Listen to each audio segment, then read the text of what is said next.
Gemini, hi, welcome to Mr. Queen PH. Titingnan natin ang energies ng inyong love life ngayong February 2026. General reading, maaari kayong makarelate, maaari hindi, just take what resonates. And hindi po ako unang magme-message sa inyo or magpo-follow sa inyo para mag-offer ng services. Mag-ingat sa mga fake accounts and scammers. Ayan, at kung hindi ka interesado sa love life mo, wag mo nang panoorin to. Hindi to para sa'yo. Okay? And pasensya na kung mauubo ako habang nagre-read kasi meron akong ubo. At meron din akong candy. Kasi yung candy na yon is para mas gumaan yung pakiramdam. Ayan. Anyway, let's begin. Unahin natin yung mga single kasi yung iba gusto rin nilang malaman. Mga single na Gemini, February 2026. So, ibig sabihin nito, you are not dealing with anyone, ha? Oo. Single talaga, as in wala. Uy. May mga binabago ka na sa sarili mo. I think, itong pagbabago na to is, di ba, with the death card, and then judgment, tas 5 of coins. Ito na yung time na pagkakagastosan mo na yung sarili mo. Kumbaga, mag-i-invest ka na sa sarili mo. Kasi, the more na nag-i-invest ka sa sarili mo, the more na mas nagiging attractive ka.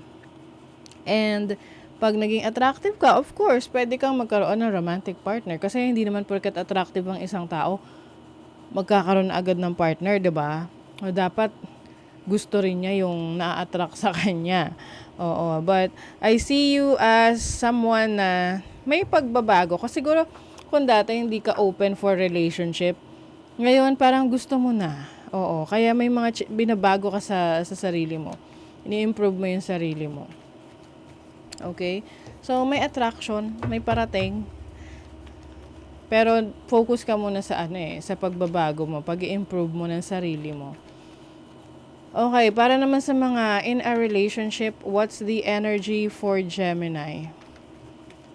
May mga may mga ka-talking stage, may ka-situationship, can be married or in a relationship. O, tingnan natin.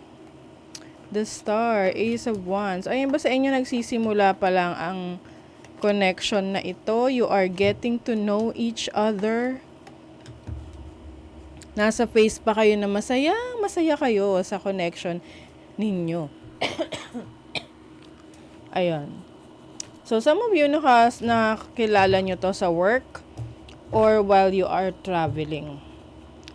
So, I think also yung iba sa inyo, itong kakonect nyo na to is chine-check niya yung mga standards mo. It checks all the boxes ng mga gusto mo sa isang partner. So, there's an energy of an air sign, Gemini, Libra, Aquarius. And yung iba sa inyo kahit bago pa lang yung relationship nyo, nag-uusap na kayo or nagpaplano na kayo for your future, ano yung gusto nyo for your relationship, yung mga bahay na gusto nyo, ilan yung anak nyo, mga ganon. Oo. And very kasi since bago pa to parang andun pa yung passion, excitement, alam mo yung pag gumigising ka sa umaga excited ka na makatanggap ng message from your partner. Yung iba naman, pwedeng kayo ay, nagkasama na. Like, pwedeng may live-in na rito. But for some of you, pwedeng, yun nga, bago pa lang.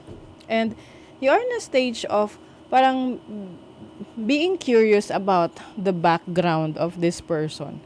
So, inaalam mo, ano ba to? Meron na ba tong Kasi syempre, di ba, kailangan kilalanin mo talaga yung person mo. Malay mo, meron pala siyang mga itinatago, di ba? So, but I see you as someone na very proud sa person mo na, kumbaga na ipagmamalaki mo siya. Di ba? Ay, true love nga. Oh, this love is once in a lifetime. Oy, may codependency. Yun lang. Syempre, hindi naman magre-resonate para sa lahat, but i-check mo rin kung yung person mo merong history ng addiction or pag sinabi naman natin addiction, hindi lang yan sa drugs, no? Pwede yan sa, um, ano, alak. Ayan. Sa babae. Or kahit anong sobra na hindi nakakabuti sa kanya. So, tingnan pa natin. Ba't nandun talaga yung love? Oo. Nandun naman ang love. Stalking. Uy.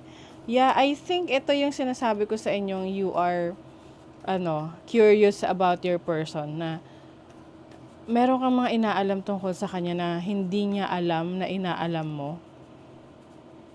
Baka may anak or what, no? So, yung iba, pwedeng the person that you're dealing with is meron ng anak. Or, I don't know kung sasabihin niya sa'yo to, or you will find it out. Kasi may mga ganun eh. Siyempre, nasa unang stage pa lang ng relationship. Karamihan di yan sasabihin. Hindi yan i-open kung meron silang anak. Or yung iba naman sa inyo, kayo yung may anak na hindi niyo sinasabi pa sa person nyo na meron kayong anak. May harmony dito. Going with the flow. Kaya lang meron ditong frustration na may gusto kang malaman. Like, ngayon na, ganon. Gusto mong madaliin na makilala tong taong to.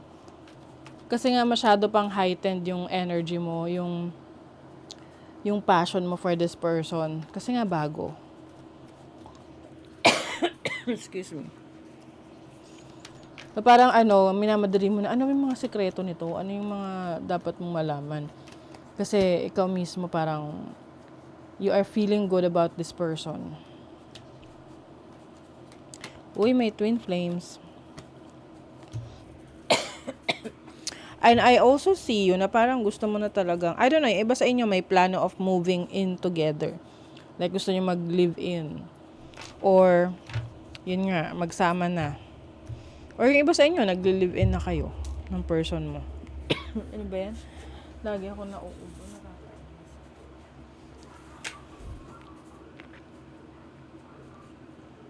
Some of you ay, kailangan mo pang lumipat ng bahay para mas malapit ka dun sa person mo. Or yung person mo, lilipat na mas malapit sa'yo. Diba? Tingnan natin yung ano ba yung, kasi parang nakukulangan ako sa energy ng connection nyo eh. Ano yung plans nito? Where's this relationship or connection going? The King of Coins. Pwedeng kadil mo ay Earth sign, Taurus, Virgo, Capricorn. Seven of Wands. Ay, okay. Alam niyo ito kasing mga impormasyon na gusto mong malaman sa person mo. Meron siyang limitasyon. Na tipong, at a certain period of time, halimbawa, 3 months pa lang kayo magkakilala onto the relationship, hindi naman pwedeng ikwento na niya lahat sa'yo ng nangyari sa buhay niya. It's a gradual process. So, kung yun yung ipupush mo, baka magkaroon kayo ng problema. Kasi, I see someone na may pagka-defensive. May pagka-defensive sa maraming bagay.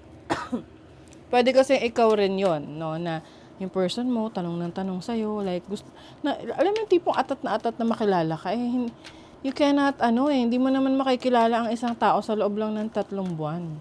Yung iba nga kasama na nila for 20 years, hindi pa rin nila kilala.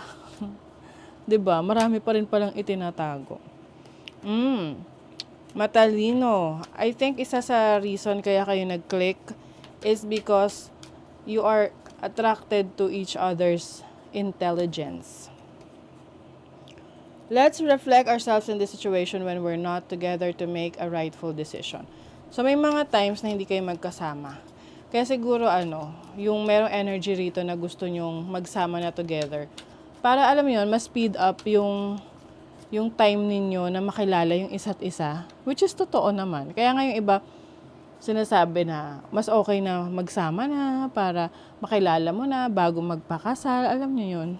So, it's all up to you. Ayan I miss you. I wish things were different. Yeah, parang meron ditong pressure na umayon ka sa gusto niya. Oo.